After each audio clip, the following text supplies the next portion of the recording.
best example I can give was a few years ago. I was stood up here and a gang of lads come across the bridge to the bottom end of the pond where that branch is sticking out the water, the moorhen's nest there. And I was stood thinking, I wonder what they're going to do. And there was a young lad and he was stood and he was saying about the quality of the water, how it's impacting on the fish. They need some oxygenating weeding and they need to cut these branches back, and that would help be better for the fish and it'd help them grow and it'd be better for this, that and that. And on the one hand, I'm looking thinking, my goodness, he gets it. But the whole time he was talking, he was bending down, picking up whatever he could and launching it at the moorhen's nesting. And it was the best example I've ever had of a complete and utter misunderstanding, you know, of things as a whole.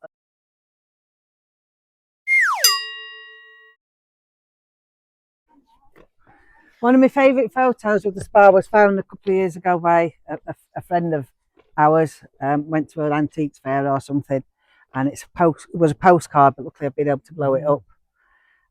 This will have been, I think, pre-World War One, so it'll have been after it's been changed for the pleasure grounds, and before World War One. And I just absolutely love this image, and it shows you what could have been possible.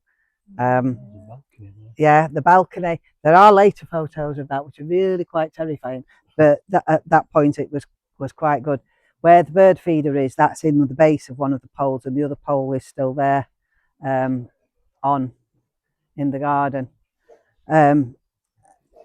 Funnily enough, they actually had windows open to a room full of water. Who would have thought? Yeah.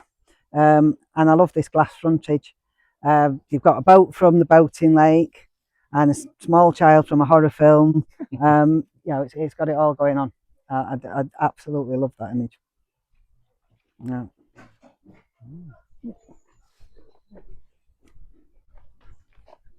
Yeah, when I saw the sculpture down there, I saw the head, and then they were like, "Oh, it's feet," and then it's very body. Yeah. What were the sort of inspiration for that then? That sculpture, do you know? Stoneface Creative. Yeah. He makes them. He has one at his own woodland gallery. If you've never visited, you really should. Just about everything he's got in his woodland gallery would fit perfect here. Absolutely perfect. Wow. And it's something we wanted for a very long time. One, because we love it, and two, because we want children to get involved with this area. There's a real disconnect with children and nature and the environment, and the whole point of getting the giant was to build that. He's their giant. So we had fundraisers for him, the local youth club. They drew pictures of what he might look like. When we got the head and the feet fitted, we put a shout out to children to say, come and help us build his body. And they came and they were here all day. And that's it, he's their giant. And we had a competition to name him. His official name is Gruggle. He had a birthday party in August. We've done a story about how he got to be here. And he's, you know, long term, I would love more of things like this. I mean, there are some that with community help we could build on his own, that be much simpler structures, like a giant's head coming out of the ground, something like that. I'd love to do something like that. But yeah, long term, we want this area to become somewhere where children could come and learn about nature, learn about the environment, do themselves some real good just being outside of that. But to have a better understanding of things, because so many children don't. We have antisocial behaviour, not necessarily any more than anywhere else, but so much of it is not malicious. It's just a total lack of understanding, you know, of the damage that they're doing. You know, best example I can give was a few years ago. I was stood up here and a gang of lads come across the bridge to the bottom end of the pond where that branch is sticking out the water, the moorhen's nest there. And I was stood thinking, I wonder what they're going to do. And there was a young lad and he was stood and he was saying about the quality of the water, how it's impacting on the fish. They need some oxygenating weeding and they need to cut these branches back, and that would help be better for the fish and it'd help them grow and it'd be better for this, that and that. And on the one hand, I'm looking thinking, my goodness, he gets it. But the whole time he was talking, he was bending down, picking up whatever he could and launching it at the moorhen's nesting. And it was the best example I've ever had of a complete and utter misunderstanding, you know, of things as a whole, of the environment as a whole. You can't cherry pick which bits you want to care about, right? But yeah, and I would love to get them involved. I mean, there are photos from about 20 odd years ago. They used to bring school kids down here to clean the pond. Well, the world we live in now, they wouldn't be allowed to do that, you know. But they need to have this engagement with their environment. They need to know about it, and that's one of the biggest things that we want to do. The giant is actually reposing in what was the paddling pool. This here was the end of it, and it was all the way up to that wall and goes over some distance on the other side of the stream as well. And I was a little bit disappointed that one of the first comments we got when we post pictures of him all done was somebody did actually turn around and say, well, oh, obviously you're not bringing the paddling pool back then. And I just invited to look up. We didn't fill the paddling pool in it up. That did. So yeah, no, we're not bringing the paddling pool back. The pond has got a lot of issues, and there is some restoration work going on with it. How successful it will be, I don't know. It's been left for a very long time. They used to get a narrow build-up of silt in the middle that Alan Bailey used to come on here with a boat and dig it out every year. Well, as I say, he passed away in 2006. It's not been done since. Yeah. We have had to have words with the outdoor swimmers because they think it'd be a marvellous idea to swim in here. No, it seriously would not, because you would get stuck in mud very, very quickly. It's deeper over the other side. The water level's very low at the moment. Yes, we've had no rain, but the other problem has been there's a massive leak all along the bottom end. Those stones that are exposed there, the water should be up to the base of them. And that's a combination of it leaking and the fact that we've had no rain. And of course, when we have no rain, it causes more algae on here because it comes out of the ground at 11.3 degrees. It's warm, so in mild weather, it doesn't take anything for this to turn green. You know, if something goes cold, it goes clear again. But these edges are supposed to be being restored. They're made actually from repurposed gravestones, which I found really disturbing, but apparently it's not that unusual. But yeah, you can see under that stone there's a massive hole, but that goes all the way along this concrete edging here. That was, you know, the water's going over there. Hopefully it's going to get fixed over winter. Now, I mentioned earlier about the 1705 stone and it gone missing. Somebody sat on it. There's either an uncle or a grandfather sat on the 1705 stone that's lost. And you sort of look, that's actually quite big. Not going to put that in your bag and walk No, no. But it is, you can see that there, that was the outflow to the pond. So that's down here then? Well, we weren't sure. I thought it was somewhere over there. The lady who gave me the photos thought it was from somewhere over there. But I actually think, you see where the ground keeps collapsing there? Yeah. I think it was there. And the stream below is quite a drop. So this could have gone in either direction. Right. But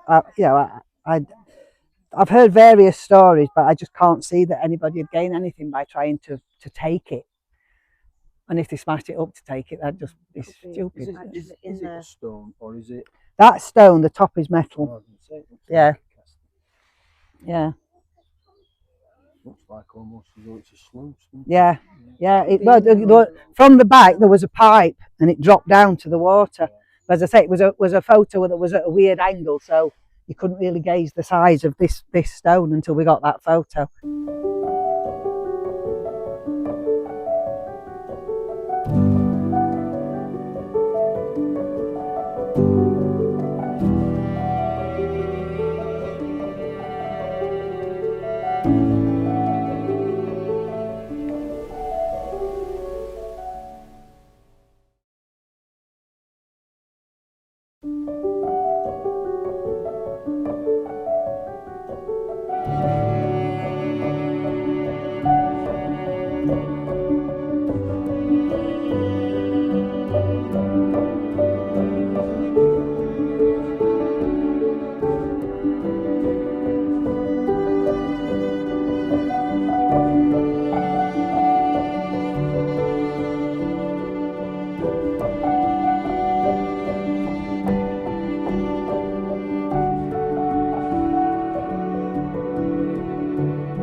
some people to think that the spa is just that bit. But when the council actually bought the land, the actual plot is all of this as well. In fact, there's a tree line here and a steep slope to a stream, and all of this side is Birley Spa land up there, and then sort of a dog leg around the back of the school. And it's interesting just to see that there's more to it than you realise. What it backs onto is Siltston Ravine, which is another green space and everything. And it would be nice at some point to have the area looked at as a whole for habitat maintenance and everything. We're getting there, but it's been slow progress.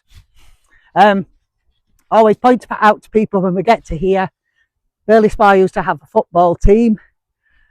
Newspaper reports, the away team regularly complained about the state of the pitch. I can't verify that they played on here, but nowhere's flat. Yeah, because where the pond works, I used to live here years ago. There used to be a bench there, didn't there, in the middle? Yeah, yeah. So I used to sit there with my dog, and then... Well, there was two on there at one bit, and Yeah. there was at the bottom end of the pond as well, because I've got a picture of my kids when they were little with three of the mates, and they're all stood bent over on top of one of the benches showing the muddy backsides. Yeah. The picture I'm going to show you now wasn't taken from this spot, it was taken further back there, but if I showed it you from there, it would mean nothing. So I have to do it from here. But I find it fascinating that it's easy to think that progress is always things building up.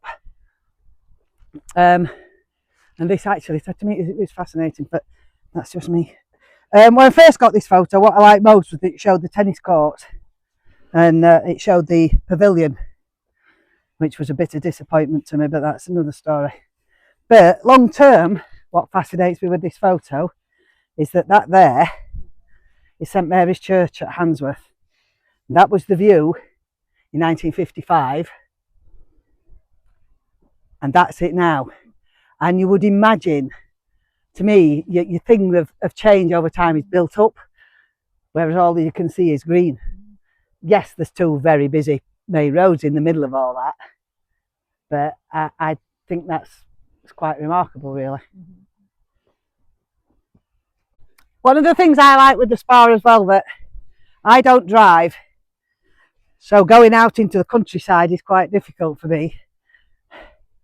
And yet, why would you? You know, yeah, from the spa, you can either go to the spa and no further, you can come and sit here and admire the view, or you can walk over onto Shirebrook, go all the way around there, or you can join the Transpennine Trail and go as far as you want, or you can just sit and admire the view. Yeah. Now, as you might notice, it flattens out a little on here. So if anybody wants to play tennis, now's the time, because you're at the tennis courts.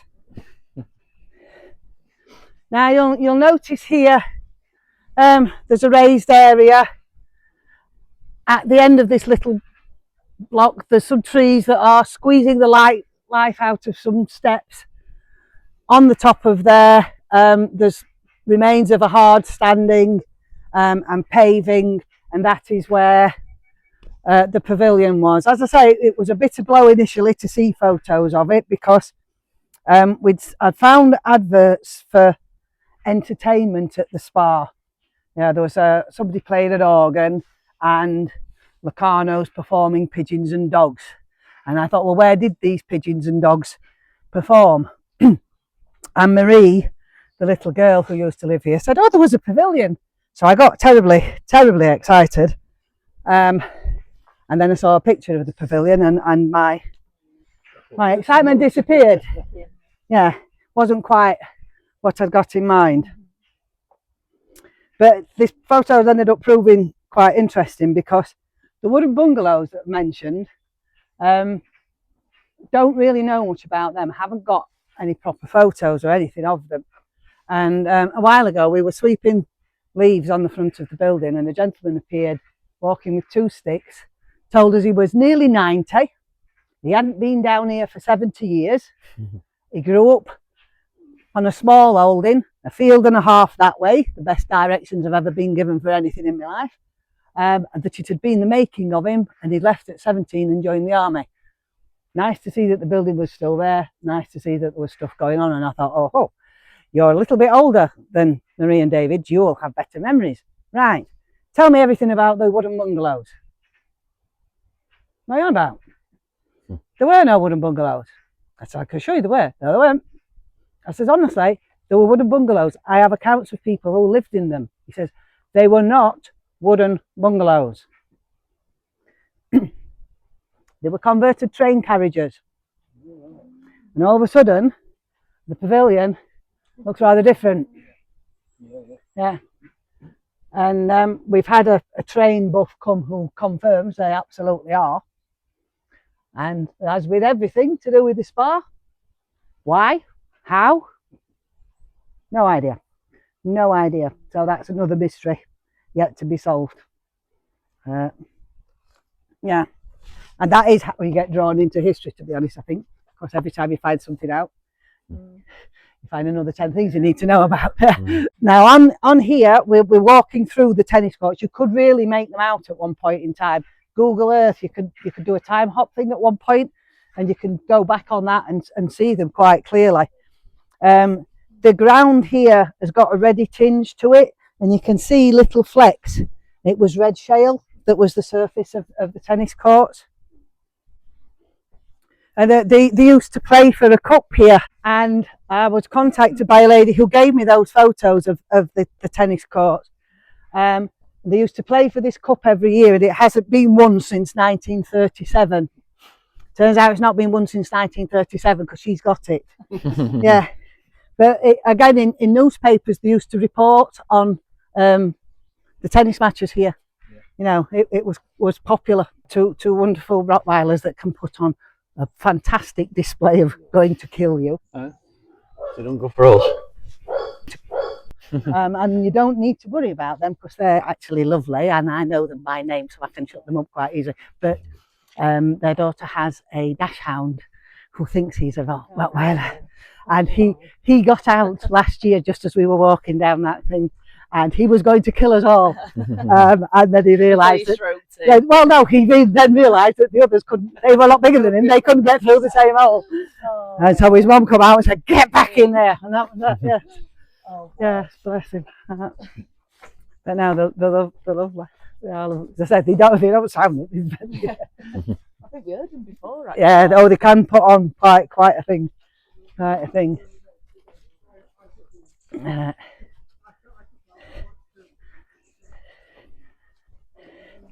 So yes, thank you very much for coming today. If you'd like to donate at all, there's the QR code thing there. If you've got any questions or anything, please let me know. But thank you, and if you've enjoyed it, please tell other people how wonderful Birley Spa is. Yeah, thank you. Thank you.